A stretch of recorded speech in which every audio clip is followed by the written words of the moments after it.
compartilhar com vocês. Só estou um pouco preocupada porque só tem 48 na sala hoje.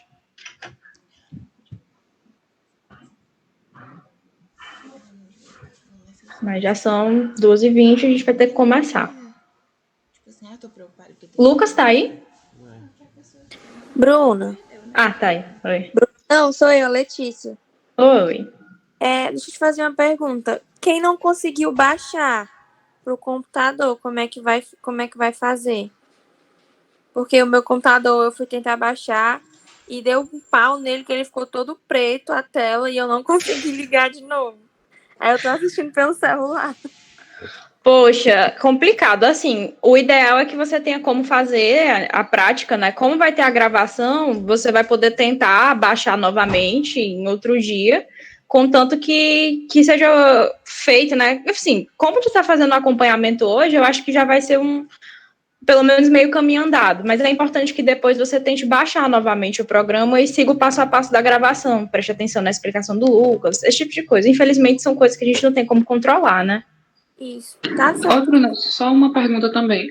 Eu tenho uma aula síncrona agora às 16 horas, né? Eu não vou ficar até o final. Mas vocês vão disponibilizar a gravação e os arquivos ainda hoje ou amanhã, para que a gente possa já ir treinando? Eu tenho o QGIS, eu vou acompanhar pelo QGIS. Tudo bem, Mara, sem problema nenhum. Eu enviei para o e-mail de vocês hoje o e-mail com 3 arquivos. Vocês chegaram a receber? Sim, recebi. Sim. Pronto. Esses são os arquivos que o Lucas vai usar hoje na aula, certo? E aí, o que você não puder acompanhar após que você vai ter que sair às 16, né? E então, assim, o que você não puder acompanhar, você assiste na gravação e treina posteriormente. Certo? Oi. Oi, certo. A minha pergunta era se a gravação, se vocês vão disponibilizar ainda hoje, alguma coisa assim, ou amanhã. É porque eu não sei se o material da avaliação vai ter alguma coisa do QG, daí eu já queria ir treinando para fazer o material. Não, certamente. Hoje ou amanhã pela manhã, essa gravação vai estar sendo disponibilizada, tá? A de hoje, gente, porque foi o que foi combinado. As de prática serão disponibilizadas, as teóricas dos dias posteriores, não. Tá ótimo, obrigada. Nada. Alguém tem mais alguma dúvida? Eu posso dar início? Pronto. Se ninguém falou, quem cala consente, vamos lá. Bom, gente, boa tarde, certo? Acho que vocês já me conhecem, né? Estou manjada aqui. Eu me chamo Bruna Carvalho, sou bolsista do PET Geografia. Hoje nós vamos dar início ao nosso 4º dia do minicurso de licenciamento ambiental. Hoje nós temos como ministrante convidado o Antônio Lucas Barreira Rodrigues, né? Ele é um geógrafo formado pela UFC e atualmente é analista em geoprocessamento na Secretaria do Meio Ambiente do Estado do Ceará e atua na área de elaboração de unidades de conservação para o Estado. Como eu coloquei na ementa que ele disponibilizou, hoje nós vamos abordar temas que relacionam a utilização do geoprocessamento, né, no exercício do licenciamento ambiental e alguns exemplos de estudos de caso. Seja muito bem-vindo, Lucas. Pode tomar as rédeas aí da aula. Olá a todos, boa tarde. Vocês estão conseguindo me escutar bem? Muito bem. Ok. Show. Perfeito, então. Olá, pessoal. Me chamo, como ela falou, né? Antônio Lucas, mas nome só pode me chamar de Lucas mesmo, ou Lucas Barreira. Atualmente eu trabalho na Secretaria de Meio Ambiente, né? Na célula que trabalha com criação de unidades de conservação, né? Anteriormente ao meu trabalho lá na SEMA, eu trabalhei por uns bons anos, né? Em consultorias ambientais, né? Trabalhando diretamente com o processo de licenciamento ambiental, né? Nessa parte de elaboração de mapas, elaboração de estudos, né? Elaboração de matrizes de impacto. Eu acho que foi uma das coisas que vocês viram aí nos últimos dias, né? Durante o minicurso. Né? Então, aqui hoje, a gente vai trabalhar, eu vou tentar explicar para vocês uns conceitos básicos, né? Do que é o geoprocessamento, e dar um enfoque, né, no que como ele pode ser usado, né, e mostrar um estudo de caso, né, de um relatório ambiental simplificado, que você pode pesquisar vários aí, você pode encontrar na internet para servir como base, né, para você entender, né. Eu acho que eu disponibilizei o link desse que eu vou usar, se eu não me engano, e deixa eu abrir aqui a apresentação. Enquanto eu estiver apresentando, eu vou desligar a tela, porque a minha internet está um pouco ruim por conta da chuva, não sei como é que está aí para vocês, mas aqui, quando chove, fica um pouquinho complicado. Tá ok? Ok, Lucas, sem problema.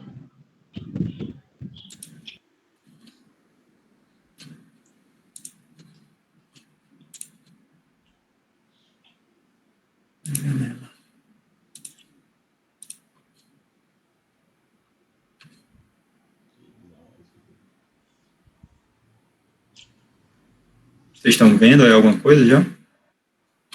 Por enquanto, tá só na apresentação do Meet. Tá, okay. Agora a gente já está vendo o teu slide. Show. Super indico, viu, esse Canva. Descobri recentemente, excelente. Já é manjado pelo Pet. Ah, é? Aham. Eu acho que eu sei quem é esse cara. Então, vamos lá.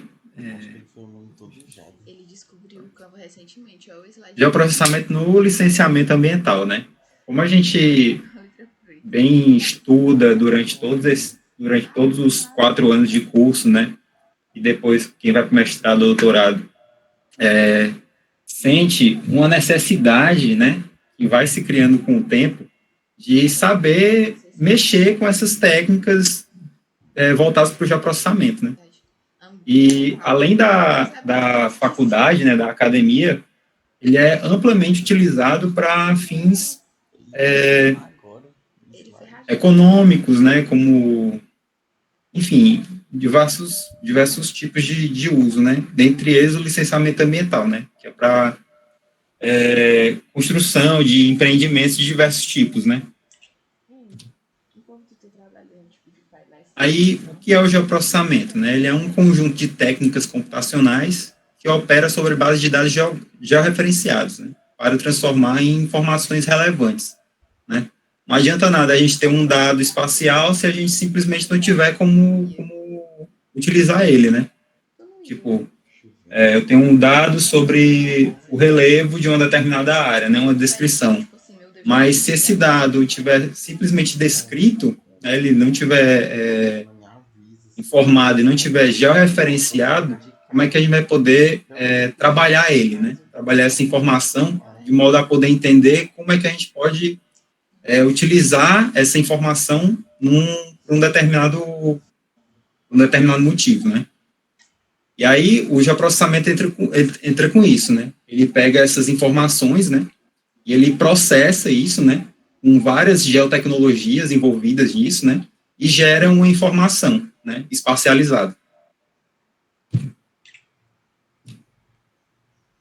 É engraçado que o primeiro uso do geoprocessamento, né, eu acho que, não sei se vocês têm esse conhecimento, mas foi pelo Jon Snow, não o do Game of Thrones, né, ainda bem, mas foi por um médico em Londres, né, em 1836, ele estava trabalhando nos casos de cólera, né? Ele tinha acabado de se formar em medicina, estava tendo um surto de cólera na época em Londres, e ele fez o traçado, né, dos casos de cólera, e ele traçou a relação desses casos de cólera na região com os poços d'água, né? E ele, cruzando essas informações, lá naquela época, ele conseguiu descobrir qual era o poço que estava infectado, né, e que estava infectando todas as pessoas, né, e ele conseguiu resolver esse problema por conta desse cruzamento de dados, né. E aí é uma das aplicações, né, que a gente já pode observar que ele é muito amplo, né, tipo, a questão do geoprocessamento, né, porque o geoprocessamento, ele trabalha com a coleta, né, de dados. O armazenamento é a recuperação dos dados através de sistemas, né? Aí você pode pegar esses dados e você pode editar e processar de forma manual ou automatizada, né? Fazer a análise através de técnicas, né? Tipo, você pode colocar diversos dados, né, e pode filtrar essas informações, fazendo uma mineração de dados, enfim, para obter aquele resultado específico, né. E, normalmente, esses usos, essas aplicações, né, elas se dão muito em meio ambiente, em políticas públicas, transporte, telecomunicação, agricultura, enfim, tem diversos usos, né. Aí eu coloquei aí uma imagem, por exemplo, do Google Maps, que é uma das coisas que tem uma forte capacidade aí de arquivos geográficos e processamento de dados que a rede pode utilizar para transporte, né, até mesmo para a própria localização, o Google Earth, né, também. E tem esse link aqui, que eu acho que eu não mandei ele para vocês, mas... Opa, peraí. Ixi, não estou conseguindo acessar o link. Só um instante. Esse dado aqui do Google Earth Engine, que ele faz eu não sei se vocês conheciam, né, mas ele faz um apanhado, né, de todas as imagens de satélite, né, e ele faz um time-lapse, né, dessas imagens, né, que é uma coisa muito interessante, quando a gente quer observar, por exemplo, né, a ocupação de uma região, né. Eu coloquei essa região aqui, que, não sei se vocês estão conseguindo ver aqui o meu mouse, que é no limite de Fortaleza. E aí, quando você coloca, né, a imagem para rodar, você vai conseguir ver a transformação, né, do ambiente, né. Isso é tudo com base em técnicas utilizadas no geoprocessamento com outras ferramentas, né, que são disponibilizadas para o uso concomitante a ele, né. E aí a gente tem vários tipos de tecnologias que a gente pode utilizar com isso, né. No caso, são os hardwares, né, e são os equipamentos que a gente pode usar, né, como GPS, como estações totais. Hoje em dia, as estações totais, elas já têm a capacidade de utilizar já referenciamento, né, de trabalhar com satélites, né, os próprios satélites também, outros equipamentos de aquisição precisa, né, de coordenadas como RTX, RTK, entre outros, né. Outro tipo de ferramenta, né, que a gente pode usar são softwares, né, e aí nós temos três tipos de softwares, né. Então, nós temos os de propósito geral, né, que são ferramentas gratuitas, ou ferramentas pagas, né. No caso aí, nós temos os mais conhecidos, né, o QGIS, que é o QuantumGIS, né, e o ArcGIS. Nós temos os softwares especializados, né, que são ferramentas para modelagem, né, e para distribuição espacial, né. E aí, por exemplo, um dos que eu uso muito aqui é o Hinex, né, da Trimble, que é justamente para trabalhar a estação total, né, que eu trabalho a gente faz a aplicação dela lá na SEMA. E nós temos os softwares de bancos de dados com suporte espacial, né, que é o Postgres, o PostGIS, MongoDB, Geomesa, né, tem vários bancos de dados, né. E os softwares de servidores geoespaciais, né, como esse aqui que eu mostrei para vocês, né, o Google Engine, Google Earth, Google Maps, né, eles são ferramentas para um uso amplo, né, e em disponibilização na web. O geoprocessamento, ele tem como uma função, ele é uma função, né, e como a gente expressa essa função, né, pelo SIG, né, um sistema de informação geográfica, né. Normalmente a gente encontra esse SIG aonde? Como já é muito conhecido da gente, o QuantumGIS ou o ArcGIS, né. A gente gera como ele fala aqui, né, a geração de novos dados ou informações espaciais referenciadas a partir de informações fornecidas por um sistema de informação geográfica. O Sistema de Informação Geográfico SIG são sistemas manuais ou automatizados que realizam tratamento computacional dos dados geográficos. Né? A gente vai imputar esses dados dentro do computador, do software, e a gente vai conseguir trabalhar esses dados, né? Ele integra, né, equipamentos, programas, dados de diversas pessoas, né, e instituições, tornando possível a coleta, o armazenamento e o processamento da análise e disponibilização de informações georreferenciadas, né? É o produto final, né, que é o que a gente vai usar para tomar de decisão, para fazer uma análise, né? E aí, quem utiliza essa ferramenta, né? Quais são os principais utilizadores, né? Eu elenquei 3 aqui, né? Que são os órgãos governamentais, as entidades privadas e as organizações não governamentais. E aí eu coloquei 2 exemplos aqui, que é o Instituto Nacional de Pesquisa, né, o INPE, e esse link aí do Terra Brasilis é uma plataforma web desenvolvida pelo INPE, né, um acesso de consulta e análise de disseminação de dados geográficos, gerados por projetos de monitoramento e vegetação nativa. Né? Normalmente, ele faz o quê, né? Ele é uma plataforma web que você pode acessar os dados de desmatamento, por exemplo, na Amazônia, no Cerrado. Deixa eu ver se isso aqui. Pronto, coloquei. Tá aqui o Terra Brasilis, né? Aí ele tem uma base de dados funcionando nele, né? E aí ele demonstra aqui graficamente as informações. Aqui no caso, a gente tem a Amazônia, mas a gente pode selecionar aqui e pode vir aqui para a Caatinga, né? Que é a nossa região. Aí, nós temos aqui o limite do bioma. Deixa eu desligar os outros aqui.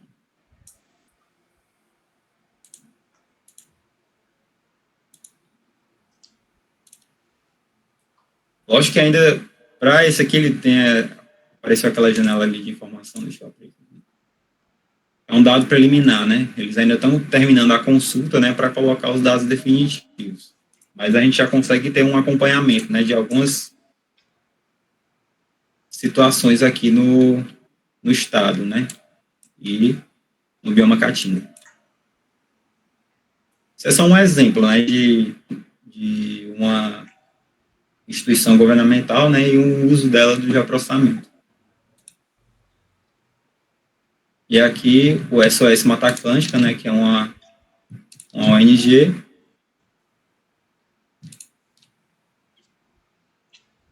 aqui.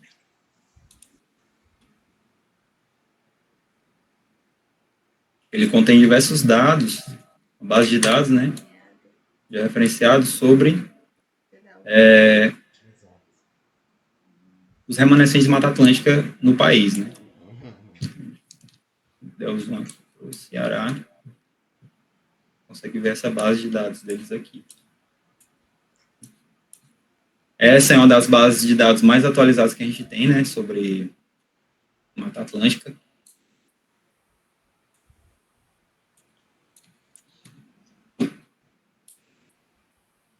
Aqui a gente pode ver os remanescentes, né. Aqui ele mostra, né, mata, área natural não florestada, né, as informações que ele apresenta, mangue, restinga e área urbana.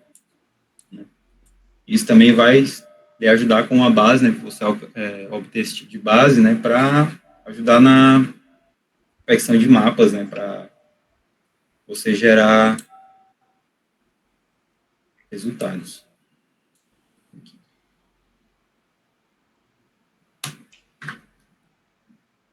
Tá tudo tranquilo aí, pessoal? Tá dando para acompanhar? Eu tô muito rápido, qualquer coisa Tudo vocês vão... tranquilo, Lucas. Tá dando para ver direitinho? Deixa eu ver bem. Tá, ok. Caso alguém, tipo, sinta a necessidade de voltar e falar alguma coisa, pode avisar aí que a gente tenta aí sanar qualquer dúvida.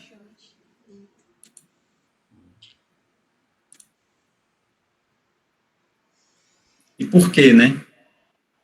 Ao integrar os dados espaciais de diferentes fontes, compreendendo sua estrutura e modelagem, podemos utilizar sua distribuição geográfica para um determinado fim, né? E, no caso, seriam o de geração de mapas, né? Aí, quais são os principais usos do geoprocessamento para a área ambiental, né? Eu consegui elencar 4 aqui, mas se a gente se debruçar, a gente pode falar sobre muitos outros, né? No caso aqui, o manejo de conservação, ordenamento territorial, os mapas temáticos, e o diagnóstico e avaliação de impacto ambiental. Manejo de conservação é voltado diretamente para a proteção e conservação de recursos ambientais, podendo trabalhar no acompanhamento de queimadas, desmatamento, assim como na delimitação e criação de unidades de conservação, terras indígenas e demais categorias de áreas protegidas, né? Aqui nós temos o exemplo do INPE, do acompanhamento por satélite, né, de queimadas, né? Isso aqui é na região da Bahia. E aqui embaixo nós temos o mapa dos mosaicos de áreas protegidas, né, desenvolvido pelo REMAP, né, que é a rede de mosaicos de áreas protegidas. Eles fazem uma junção, né, de unidades de conservação, quilombolas, áreas indígenas, terras indígenas, áreas de preservação permanente, né, APPs, nos seus diversos tipos, né, eles fazem essa gestão integrada dessas unidades, né, tudo com apoio, né, do mapeamento, né.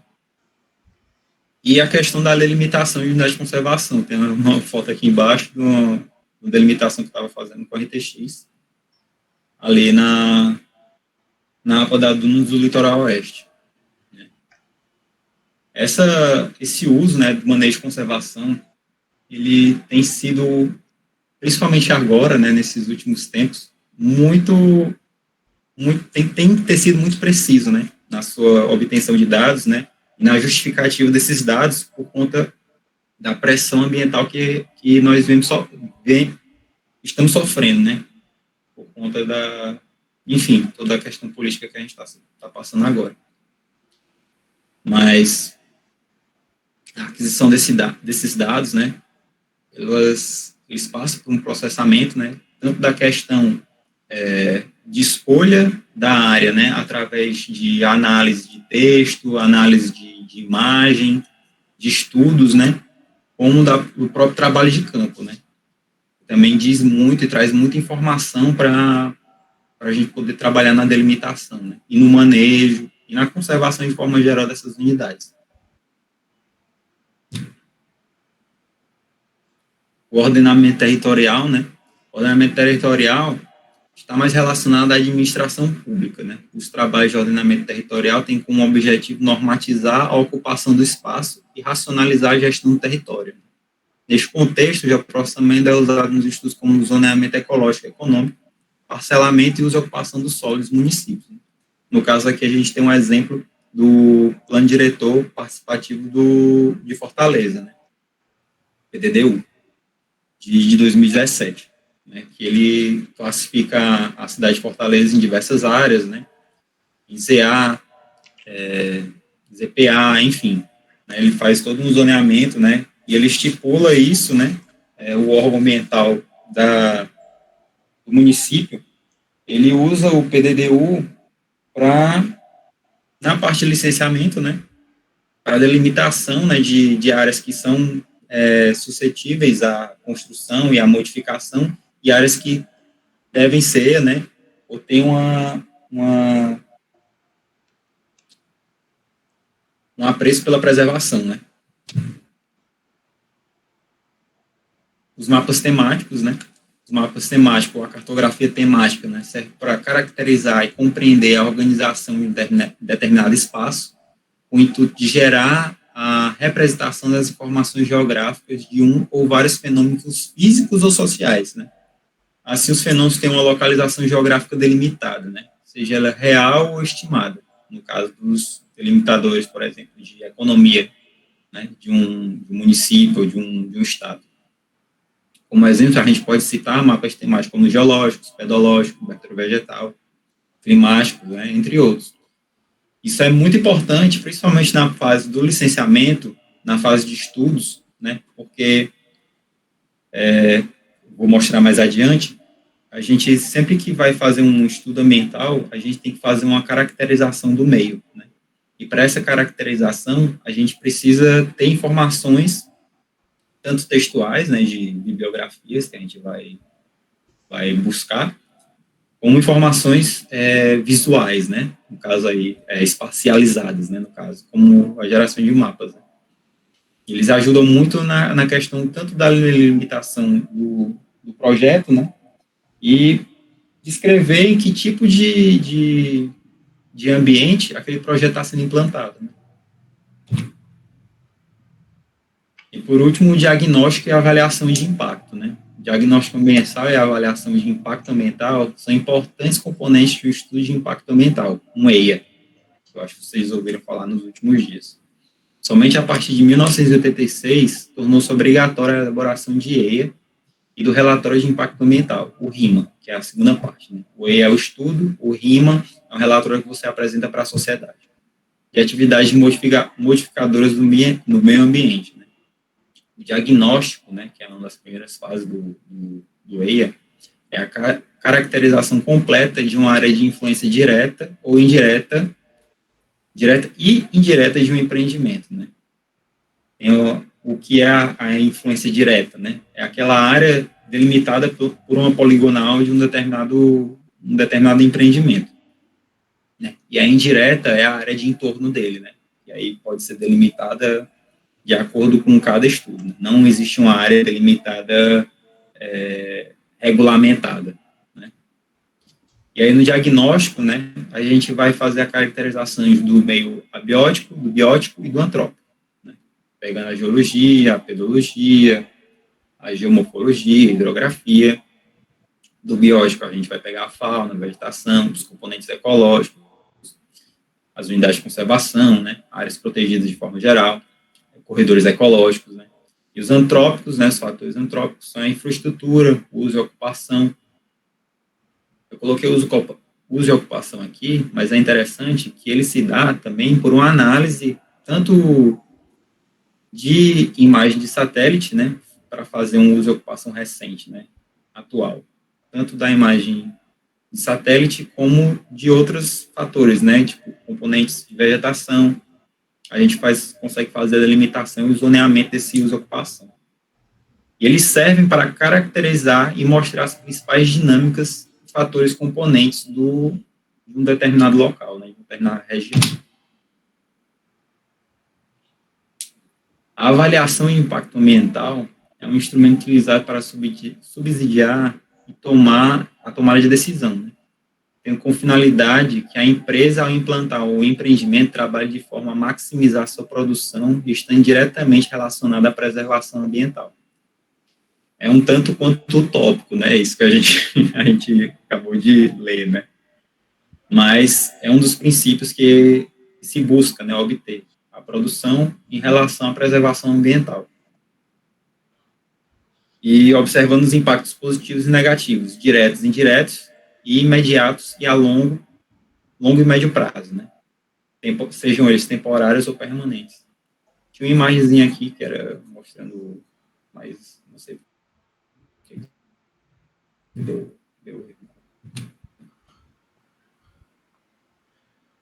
No licenciamento ambiental, né? Diretamente no licenciamento ambiental. Todo o processo ele começa pela licença prévia, a LP, né? Depois da licença prévia, nós temos mais duas outras licenças, né? Mas aqui compõe o estudo, ela é concedida nessa fase preliminar, planejamento do empreendimento e a atividade a qual aprova sua localização e concepção. É fortemente dependente de informações cartográficas, ilustrando e especificando a localização dos empreendimentos e o alcance dos seus impactos potenciais. Nessa primeira fase aí, já começa a ter uma importância, né, de você ter os dados, né, e você conseguir utilizar eles para você, primeiro, se referenciar, né, não adianta nada a gente pegar e falar, ó, vamos fazer a construção de um parque eólico aqui na praia do Trairi. Beleza, mas aonde? Como? Né? Quais as condições dele? Né? Aí já se entra a questão cartográfica, né? E a questão de trabalhar de processamento, né? Com imagens, com vetores, né? E aí a gente consegue delimitar três fases iniciais, né? Que é a análise do termo de referência, e todo processo de licenciamento ambiental, ele precisa de um termo de referência para a empresa que vai licenciar poder se basear, né? No caso, se vocês ganhassem uma licitação para a construção de uma subestação, vocês teriam que dar entrada num processo na SEMASSE, né?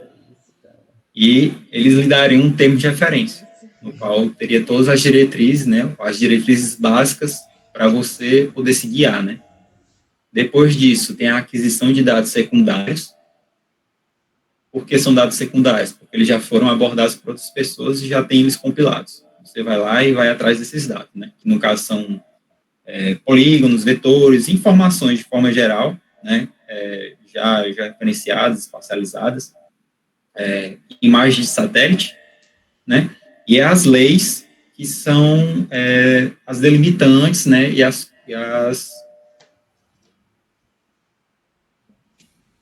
que abordam, né, a questão ambiental, né? No caso, a gente tem o Código Florestal, né, que ele já faz a delimitação, por exemplo, de áreas de preservação permanente, né? E nós temos resoluções de diversos órgãos ambientais, né? No caso, a SEMASSE tem todas as suas resoluções, todos os seus decretos, para poder o estudo ambiental se basear sempre dentro da lei, né? Uma coisa que a gente sempre, uma coisa assim, pessoal, né, que eu notei, que sempre quando a gente está na academia, a gente nunca aborda, né, não sei como é que está agora, né, a gente nunca aborda essa questão legal, né, ambiental. A gente sempre aborda, tipo, principalmente os conceitos da geografia, da análise da paisagem, do território, do ambiente, né? Mas quando a gente parte, né, para essa questão do trabalho, da questão de licenciamento, enfim, nesse quesito, né, tá até mesmo lá onde eu trabalho, né, com a questão da criação de unidade de conservação, a gente tem que se basear completamente dentro da lei, né? Então, é um fator, assim, extremamente importante. E depois de você ter todos esses dados juntos, né, de ter todas essas informações de textos, de arquivos, né, você vai para a aquisição de dados primários. Né, que, no caso, que seriam os dados primários, são aqueles dados que você vai tirar diretamente do local onde você vai trabalhar, né? Onde o empreendimento ele vai se localizar, no caso, né? E aí, a gente vem, né, para a delimitação, né, de cada ponto, né, na caracterização ambiental. Primeiro a gente tem a base de dados, depois a gente faz a compilação, e depois dessa compilação nós temos um produto. Né?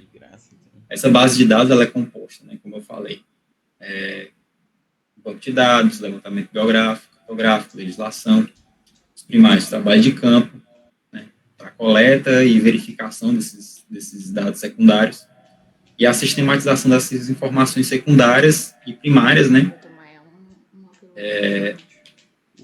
para a delimitação de áreas, né, frágeis e vulneráveis para a delimitação do empreendimento, né, onde é que ele melhor se localizaria, né, mas isso depende muito de empreendimento para empreendimento, porque no caso de parques eólicos, né, eles já fazem um estudo, a empresa lá já faz um estudo prévio de qual seria a melhor posição, melhor localização para as torres eólicas ficarem posicionadas.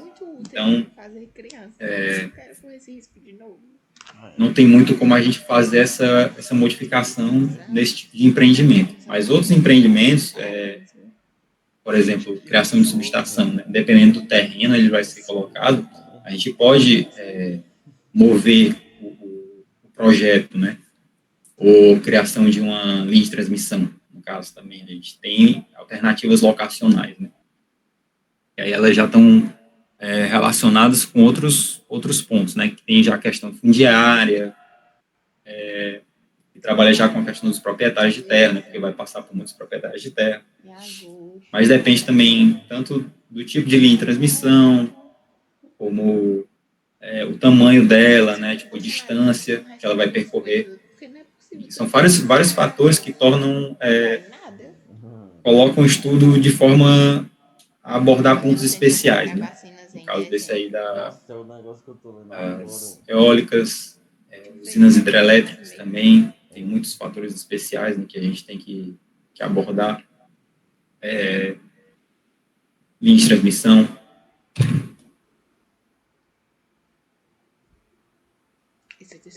E aí a gente vem para um estudo de caso, né, que é como criar um relatório ambiental simplificado.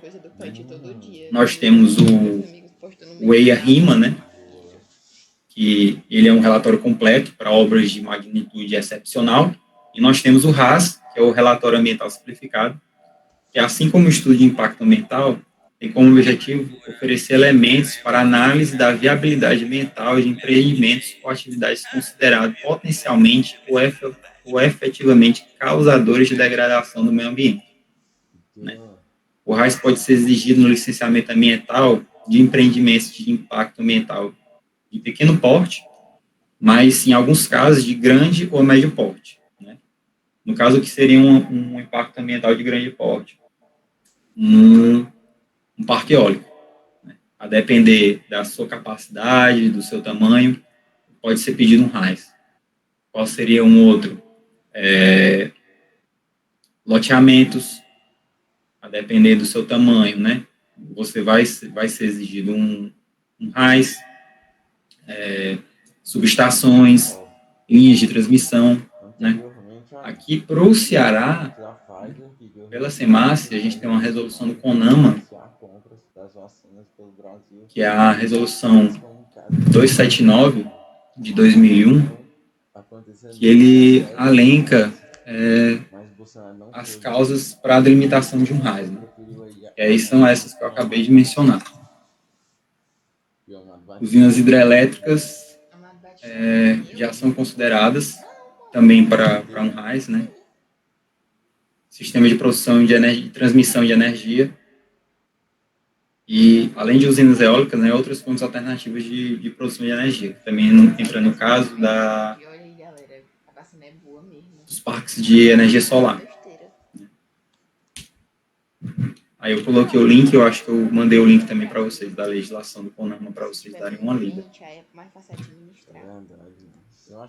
E quais as informações que um RAS ele deve conter, né? Segundo a resolução do CONAMA, a 279, o conteúdo mínimo do RAS, ele deve ter as seguintes atribuições, né? A descrição do projeto, o diagnóstico e prognóstico ambiental e as medidas de controle, né?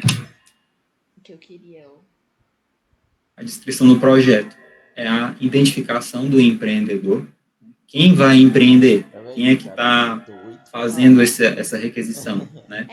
E aí nós temos várias empresas aí, uma das que tem mais visibilidade aqui, que a gente pode ver, é a Casa dos Ventos, né, no caso de parques eólicos, né? Foi uma área que eu trabalhei bastante na época que eu estava em consultoria ambiental. Eles têm diversos parques, não só aqui no Ceará, mas como no Rio Grande do Norte. A identificação e formação de registro profissional dos técnicos, e no caso seria você descrever, né, quem é que vai participar dessa construção desse relatório, né? Lembrando que um relatório ambiental, seja um EIA, seja um RAS, um PRAD, enfim, todos eles compõem uma equipe interdisciplinar, né? Que é composta por geógrafos, geólogos, biólogos, porque como a gente acaba trabalhando um aspecto bem amplo, né, em vários setores, né, do conhecimento, é muito importante que nós tenhamos, né, profissionais qualificados para cada um. O que eu acho interessante do geógrafo, né, que eu lembro que até minha antiga chefe, ela falava que o geógrafo é o pau-pato da obra, né? Porque a gente trabalha com geoprocessamento, a gente trabalha com análise da paisagem, né? A gente trabalha com questão de campo, a gente trabalha até um pouco com questão de algumas questões voltadas para a biologia, no caso de vegetação apenas, né?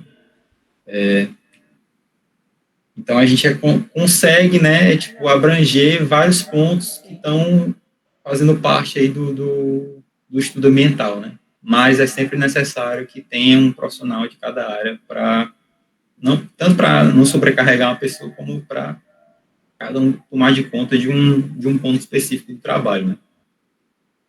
O projeto executivo do empreendimento. O que é um projeto executivo, né? O projeto executivo, ele é a descrição, né, de tudo o que vai conter dentro do projeto. Né? No caso de um parque eólico, os parques eólicos, o que é que contém dentro deles? Contém os acessos, né, que é a entrada lá do parque e o caminho para todos os aerogeradores. Tem os próprios geradores, né, que são a torre com o motor, com o gerador e as hélices. Eles têm as caixas de energia de cada um deles, tem as linhas de transmissão de pequeno porte, né, dentro da área, né, que vai levar a energia do aerogerador para uma subestação, né, todos os pontos que vão ter dentro da obra, né, da obra finalizada, precisa estar nesse projeto executivo, né, terraplanagem, acessos, como é que eles vão ser projetados, de que forma eles vão ser projetados, tudo isso precisa estar descrito no projeto, né? Tanto na descrição em texto, né, na utilização de mapas, aí a gente usa muito as plantas do AutoCAD, né, criadas pelo AutoCAD, a síntese dos objetivos do empreendimento e a sua justificativa, né, o porquê que aquele empreendimento está querendo se implantar ali, ele simplesmente não é porque eu quero, né? Não, eu quero ganhar dinheiro, eu quero implantar essa obra aqui, tipo, esse hotel aqui. Ele tem que ter uma justificativa, né? E tem que ter os objetivos, né? O que é que ele pretende alcançar com essa construção, né? Com esse empreendimento. Todos esses pontos, né? Esses primeiros pontos, normalmente o empreendedor ele já vem com essa informação para você trabalhar em cima, né? Aí depois a gente para a compatibilização das legislações, né? Que é o quê? Ele vem com todo esse projeto, né? Normalmente essa parte também já vem descrita, mas se ele não vier, a gente tem que fazer a adequação desse projeto para a legislação ambiental vigente, né? Aí a compatibilização das políticas setoriais, né, que aí já entra no caso também relacionado aos objetivos e à justificativa, né, de por que aquele empreendimento, por exemplo, no que aquela subestação está sendo implantada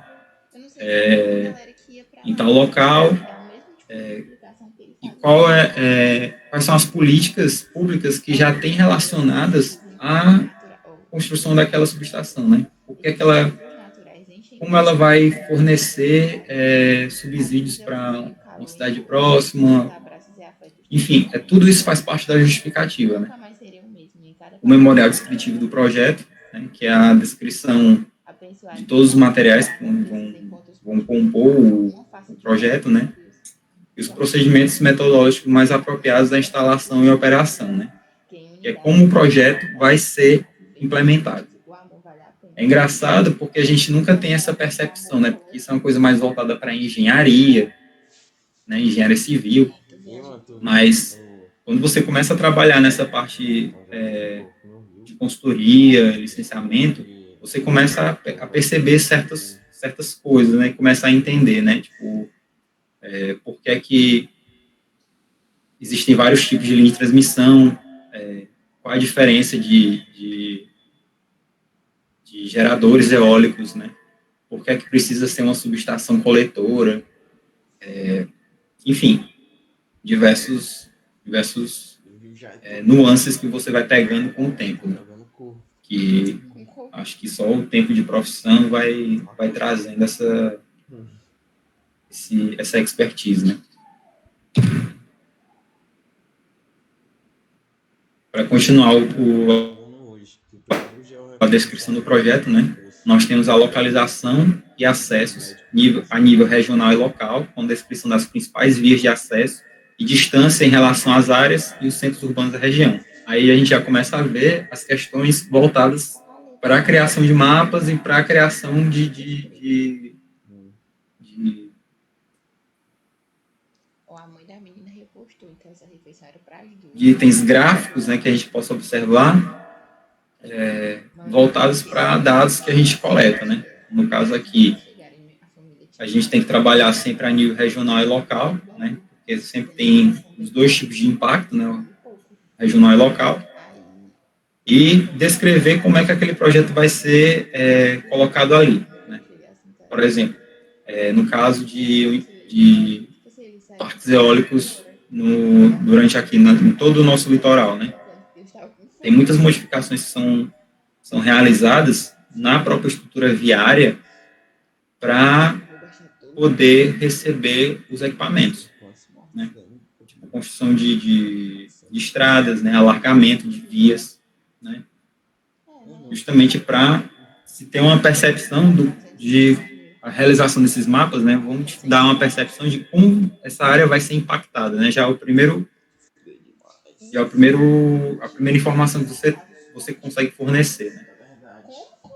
E como ela fica relacionada aos centros urbanos, né? Tipo, por que é que eu preciso, né? Tipo, fazer essa relação? Porque normalmente os centros urbanos onde vão ocorrer, eles vão buscar, por exemplo, profissionais para trabalhar naquela obra, né? E sempre precisa estar alencado ali para a questão de logística, né, enquanto estiver realizando a implementação de um projeto. Aí as plantas de localização, situação, detalhe, plano de altimetria, plano de altimétrica, indicando coordenadas geométricas em UTM, né, que é a localização do empreendimento, onde é que ele vai ficar, e o detalhe planimétrico, né, que já é a primeira fonte que você tem para poder começar a trabalhar em cima dos dados que você vai colocar em cima, para poder fazer delimitação ambiental, enfim. Adequação do empreendimento à infraestrutura viária, de serviços e os programas e planos públicos, né? É que eu falei logo ali em cima no primeiro ponto, né? Essa adequação tanto do empreendimento para a infraestrutura, como a questão do empreendimento também trazer as mudanças para essa infraestrutura, né? No caso das usinas eólicas ali de Careja Montada, muitas estradas carroçais, né, que davam ligação aos parques eólicos, né, elas foram refeitas justamente para poder tanto já servia como uma medida mitigadora, né, do parque, mas também para viabilizar a construção, né. A situação geográfica do empreendimento em relação ao estado e município e o cronograma de execução do projeto, né, quais são as etapas que ele vai cumprir, né, durante todo o projeto dele, né. Na licença prévia, na licença de implantação e na licença de operação, nas 3 licenças. Aí nós temos aqui as alternativas tecnológicas e locacionais.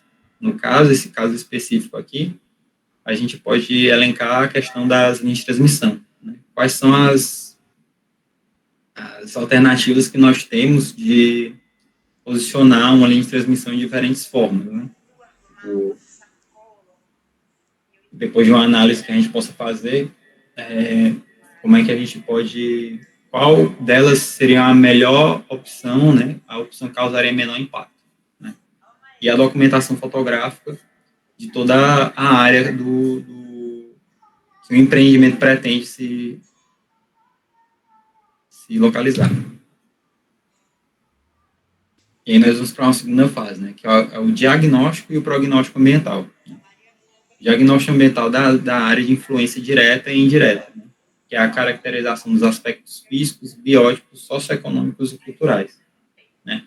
Além de fazer toda essa caracterização física, né, biótica e socioeconômica, nós temos também as questões legais, né, de áreas protegidas, né, são as unidades de conservação e as terras indígenas, quilombos, é a descrição dos prováveis impactos ambientais e socioeconômicos da implantação e operação e a caracterização da qualidade ambiental futura, né, tanto da área direta quanto da área indireta. Né.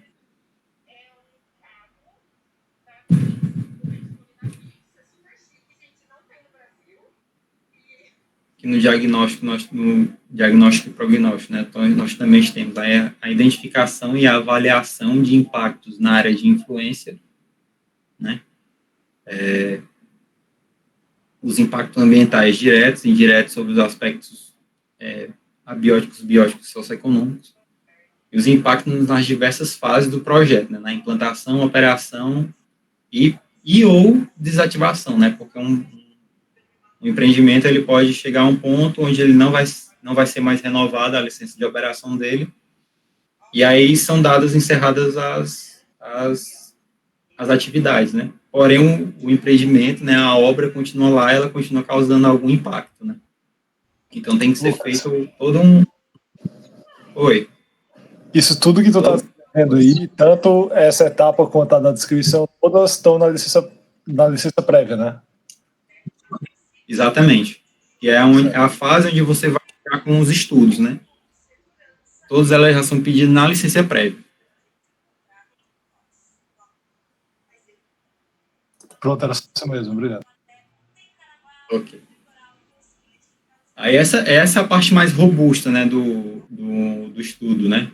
E todas as outras licenças, né, elas são baseadas tanto na questão, né, na licença prévia, né? Depois de você ter a licença prévia, é feita a análise de campo do órgão ambiental, né, para dar a licença de implantação, né? Tipo, ele vem, tá tudo ok, ele faz a vistoria de campo dele quando é possível ele fazer, quando não é, ele se baseia, né, diretamente no estudo ambiental, né, e aí que é importante ter o mapeamento, né, exato, né, com todas as informações possíveis, né, para aquele dado empreendimento, para que o órgão licenciador, ele se sinta confortável com aquele estudo, né.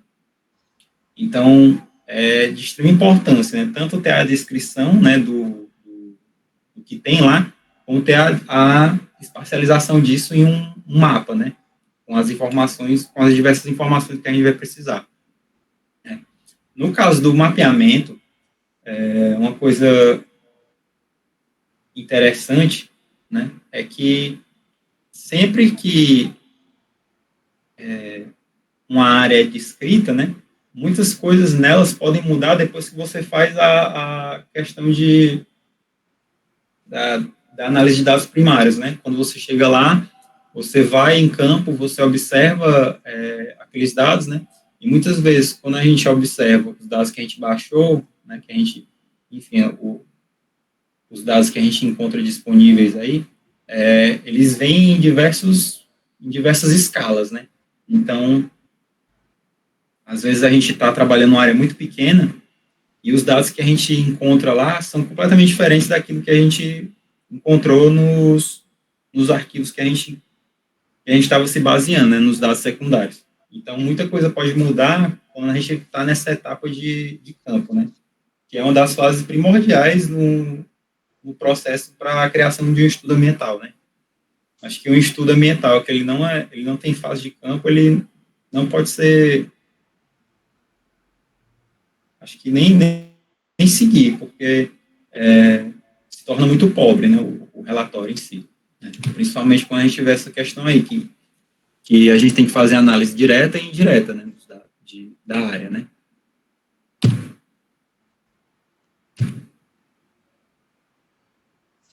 E aí, depois que a gente obteve todos esses dados, né, e a gente, com esses dados, né, nós criamos mapas, né, tipo, mapas específicos, né, mapas temáticos para cada informação necessária, e a partir dessas informações que a gente coletou, né, dos mapas, né, a gente consegue traçar os mapas de zonas, né, tanto o zoneamento geoambiental, né, como o zoneamento de áreas de uso, né, a gente tem a criação da matriz, né, que é a apresentação dos impactos, né. Aí eu coloquei aqui, acho que no estudo que eu enviei para vocês, se não me engano, eu enviei o link desse estudo, né, a gente tem aqui a descrição dos impactos ambientais, né, aqui todos os impactos, né, que serão causados, que são elencados pela análise que a gente faz em campo e do projeto em si, e em cada ponto, né, ele aborda aqui a natureza, meio ambiente, enfim, todos os pontos aqui eles têm que ser elencados aqui, e eles fazem toda uma descrição aqui, né, como eu falei anteriormente, do tamanho do impacto, né, se ele é positivo, se ele é negativo, direto, se ele é indireto, qual a duração dele, né, para se ter aí, essa tabela é o panorama geral do que aquela obra vai causar naquele ambiente, né. E, além disso, a gente também tem que apresentar as medidas mitigadoras, né, ou compensatórias para o controle ambiental, né. O que seriam essas medidas? Eu tenho um impacto X, e como é que eu vou trabalhar, o que é que eu vou trabalhar para que esse impacto ele seja minimizado, né, ou que ele seja extinto. É uma das coisas que você acaba tendo que ir vendo, né, e você vai aprendendo com o passar do tempo, né, e se baseando em outros estudos, para poder fazer uma delimitação excelente, né, de medidas e de controle ambiental, né. Alguma dúvida? Vocês querem comentar alguma coisa que querem que eu repita, que eu explique melhor? Vocês podem avisar. Até agora não, Lucas. E também não tem dúvidas no chat, tá? Quando surgir alguém escrevendo, eu te aviso. Tá, ok. Porque também eu não consigo ver. Outras medidas de controle que a gente tem, né, que é o plano de acompanhamento para controle e evolução de impactos ambientais, né? Aí, como eu falei, a compensação ambiental, as considerações finais, né, sobre o estudo, e a bibliografia. Sempre vai ter que ter toda a bibliografia que foi utilizada em todo o estudo, né? Lucas, então, assim, eu poderia ter medidas de controle, é meio que uma síntese do que foi visto antes, porque antes é mais detalhado, né? Acho que cada ponto. Aí depois, pelo menos na foto que tu mostrou, parece algo mais filtrado, né, ali, né? Tipo, mais simplificado, né? O que se compila várias informações. Porque a matriz, né, ela serve justamente para pegar todos os aspectos que foram observados, né, todos os potenciais causadores de impacto, né, tanto impactos positivos como negativos, e ele sintetiza naquela matriz, né, para que você tenha, né, o órgão licenciador, né, ele consiga ter uma visão, né, mais simplificada, né, do que é que aquele empreendimento está causando, né. E aí, em cima disso, né, você consegue elencar os planos, né, em cima de recuperação, plano de recuperação de área degradada, enfim, tem inúmeros tipos de planos que podem ser colocados a depender de cada especificidade, de cada empreendimento, de cada tipo de projeto, né. Sempre eles têm fatores muito específicos.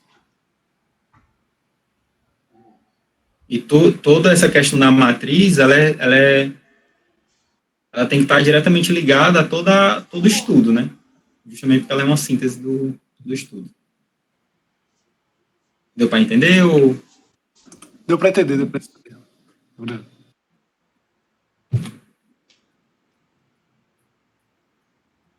E aqui eu tenho um exemplo, né, que é exatamente desse estudo que eu mandei para vocês, né? É um exemplo de como é organizado um índice, né, de um relatório ambiental simplificado, né? Aí aqui, como qualquer outro relatório que a gente vá, né, tem figuras, fotos, tabelas, gráficos, né? É a apresentação, né, identificação do empreendimento, caracterização. Aí aqui entra na questão da justificativa, né? Que é o Plano Nacional de Energia 2030, Plano Decenal de Expansão de Energias, Programa de Expansão, Plano de Implantação de reforços, enfim, toda a questão do porquê, né, daquele empreendimento tá sendo realizado, né? A localização, né, e a descrição do empreendimento, né? Aí nós vimos aqui para a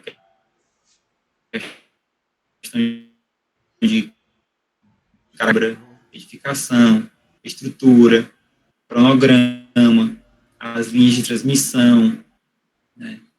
E no caso desse empreendimento aqui, ele é uma linha de transmissão, é um RAIS para uma linha de transmissão. E aí todos os componentes aqui. A descrição das obras, né, da linha de transmissão e os trechos.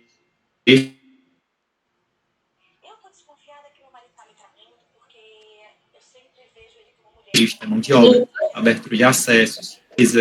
Oi. Tu pode repetir essa tua última fala, porque cortou muito.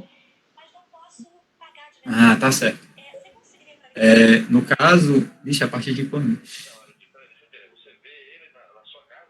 Acho que 3 frases que você falou, mesmo que não deu para entender. Ah, tá certo. Pronto, no caso aqui desse índice aqui, ele é de um RAIS, né?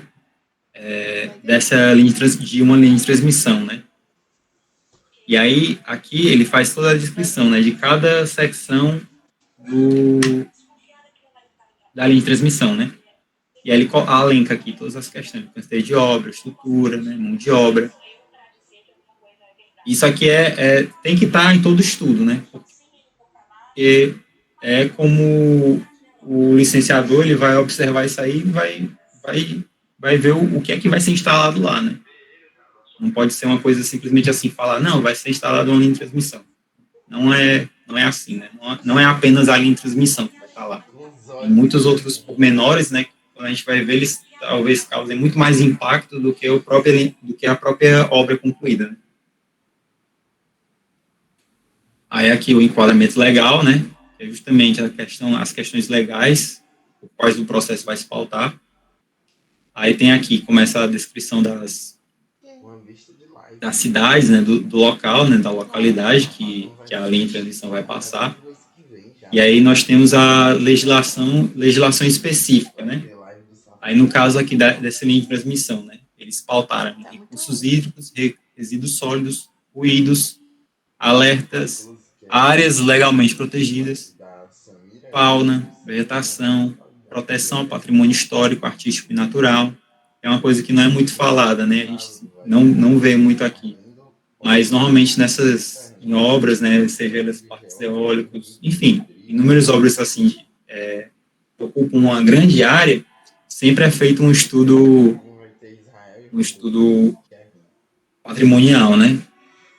E aí a gente, por exemplo, tem uma obra que eu trabalhei no Piauí, que a gente estava com o pessoal da arqueologia, né, eles estavam fazendo o estudo, e durante o estudo, a obra era parada diversas vezes, porque eles encontravam sítios arqueológicos, né?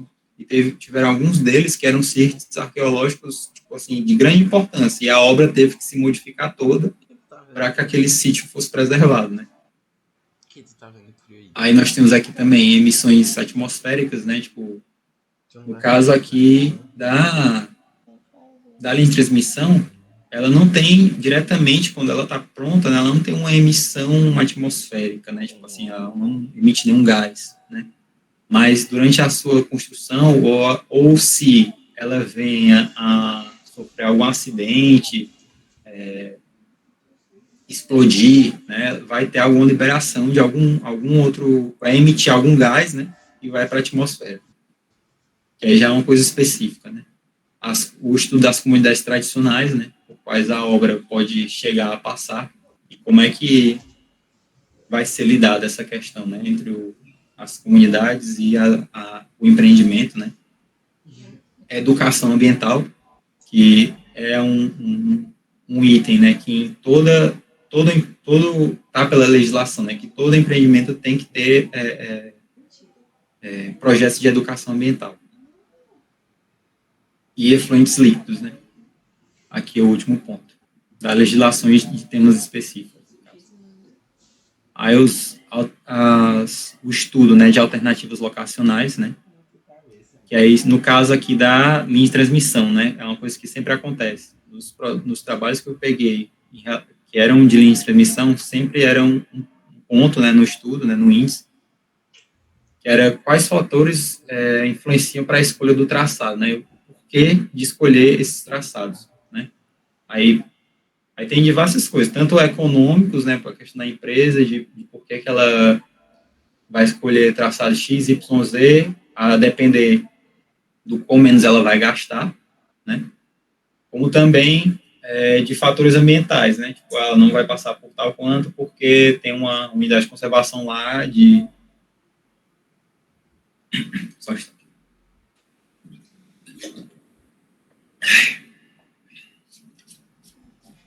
Tem uma unidade de conservação de uso restrito, e ela não vai poder passar por lá. Tem uma terra quilombola que eles não aceitaram que a linha de transmissão passasse pela área. Enfim, tem essas questões das alternativas de traçado, né? Justamente por ser uma obra que trabalha com uma extensão territorial muito grande, né? E a justificativa do traçado e onde vai se localizar a subestação, né? Porque a linha de transmissão, ela precisa de... a energia que passa pela linha de transmissão precisa chegar em uma subestação, né? Para ela poder ramificar a energia dela para ir para a rede nacional ou ir para uma outra rede, né? Para poder ser repassada. E aí a gente entra na parte da área de influência do empreendimento, né? Que aí faz a caracterização diretamente afetada, a área de influência direta e a área de influência indireta, né? Aí vai depender, de fato, tanto de quem está fazendo o estudo, como do órgão licenciador. Se houver alguma instrução normativa que fale, por exemplo, nesse caso aqui, ganhando em transmissão, deve-se ser considerado um buffer, né, uma distância para cada lado da linha de transmissão de 500 metros, né, para a área de influência direta. E para a área de influência direta, deve ser considerado um buffer de 1 quilômetro, né, a partir da linha da linha de transmissão, né. Aí essa vai ser a delimitação da área de estudo, no caso, né. A área maior, que é a área indireta, e a área direta, que é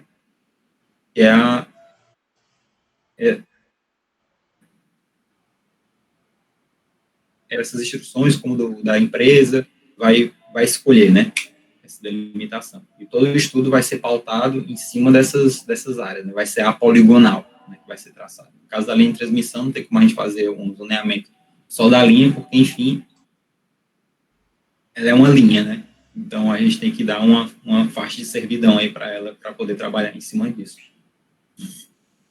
Aí nós vimos para a parte do diagnóstico ambiental, né?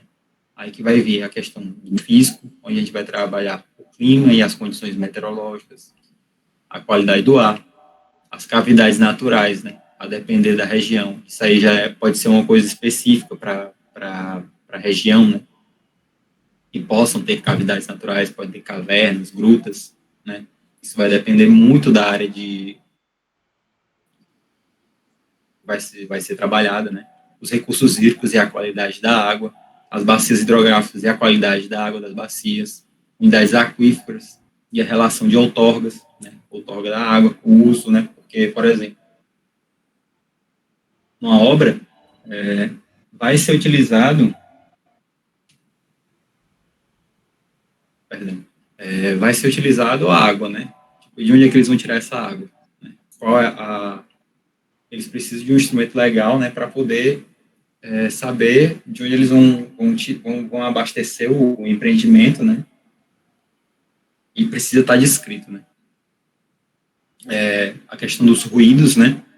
É uma coisa muito, muito impactante, por exemplo, aí já mudando aqui para os parques eólicos, porque os parques eólicos, eles produzem um ruído constante, né? E existem estudos que mostram que esse ruído, ele tem implicações na saúde das populações que são próximas aos parques, né? Então, é pedido um estudo específico, né, para essa questão dos ruídos. Na linha de transmissão, esse estudo ele também é necessário, por quê? E em obras em geral, né? Porque tem as fases da obra, né? Onde tem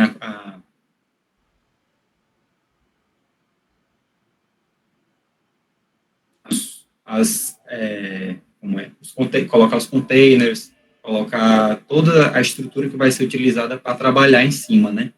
Por exemplo, se for perto de alguma localidade, tem que ter um estudo para a fim de quê? De traçar quais locais onde as obras vão ocorrer, né? Tipo, onde eles vão colocar, né, os componentes da obra, né? E como é que eles vão fazer a questão do trabalho, né?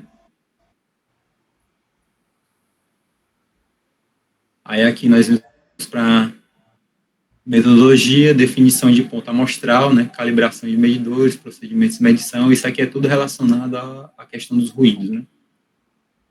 E o mapeamento acústico e computacional, né? Que aí já é, no caso, um dos usos específicos do geoprocessamento que a gente pode aplicar, né?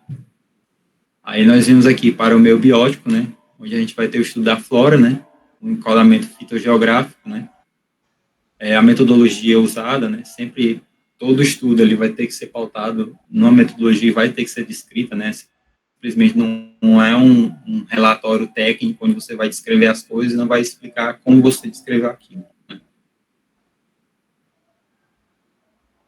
E os resultados, e aí a gente vem para as considerações finais do meio biótico, né, ele é assim, como eu não